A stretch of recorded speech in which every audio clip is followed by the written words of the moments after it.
శ్రీమతి మాధవిరెడ్డి గారు. ధన్యవాదాలు అధ్యక్ష.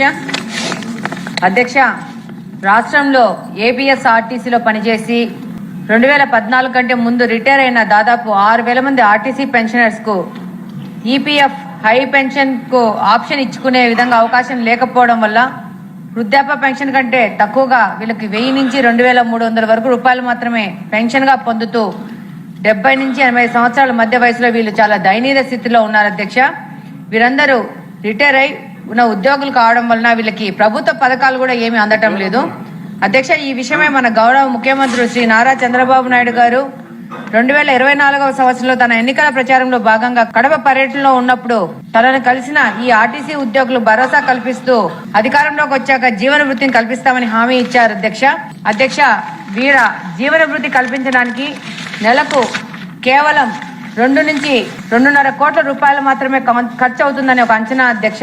దానికి దాదాపు 6,000 కుటుంబాలకి ఆసరాగా నిలుస్తుంది అధ్యక్ష. కాబట్టి మానవతా దృక్పథంతో గౌరవ ముఖ్యమంత్రి గారికి అలానే రవాణా శాఖ మంత్రి వారికి ఈ ఆర్టీసీ ఉద్యోగుల యొక్క సమస్య గోడు మీ ద్వారా వినిపించాలనుకుంటున్నాను అధ్యక్ష. అలాగనే అధ్యక్ష, 1998 డిఎస్సిలో గత ప్రభుత్వం డిఎస్సిలో నష్టపోయిన కొంతమంది అభ్యర్థులకు మినిమం స్కేల్ కాంట్రాక్ట్ కింద కాంట్రాక్ట్ ఉపాధ్యాయులుగా కేవలం సంవత్సరానికి 10 నెలల జీతానికి చెల్లించే విధంగా నియామకం జరిగింది అధ్యక్ష. అయితే వీరికి 60 నుంచి 62 ఏళ్లకు పెంచిన రిటైర్మెంట్ నిబంధనను వర్తింపచేయనందున వీరిలో చాలా మంది కొద్ది నెలలకే రిటైర్ అయ్యారు అధ్యక్ష. ప్రస్తుతం వీరిలో కొందరు సర్వీస్ లో కొనసాగుతున్నారు.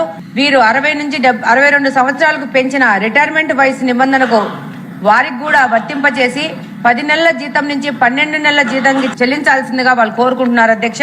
అలాగనే అధ్యక్ష, అతి తక్కువ సంఖ్యలో ఉన్న 1995 డిఎస్సి కాంట్రాక్ట్ టీచర్లకు రెగ్యులర్ టీచర్ లాగానే 62 సంవత్సరాల రిటైర్మెంట్ వయసుకు పెంపుకు చేసి వీరికి కూడా మానవతా దృక్పథంతో సంవత్సరానికి 10 నుంచి 12 నెలల జీతానికి 10 నెలల జీతానికి బదులు 12 నెలల జీతానికి మంజూరు చేయాలని గౌరవ మంత్రివర్యులను కోరుకుంటున్నాను అధ్యక్ష. థ్యాంక్ యూ అధ్యక్ష.